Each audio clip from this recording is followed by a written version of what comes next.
Spondylitis అంటే మన వెన్నుముకకు వచ్చే వాపుని స్పాండలైటిస్ అంటాం. వాపు దేని వల్ల రావచ్చు అంటే దానికి రకరకాల కారణాలు ఉంటాయి.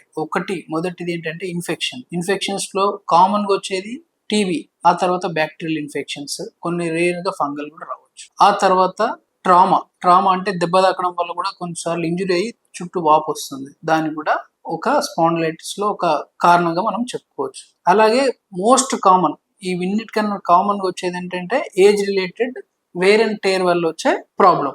దానివల్ల డిస్క్ డీజనరేషన్ అంటాం. ఒక వర్టిబ్రా అంటే ఈ స్పైనల్ కాలం, ఇది పైన బ్రెయిన్ ఉంటుందంటే ఇది స్పైనల్ కాలం అని వర్టిబ్రా అంటాం. చుట్టూ వాప్ అనేది వస్తుంటుంది. దానివల్ల డిస్క్ డీజనరేషన్ అంటాం.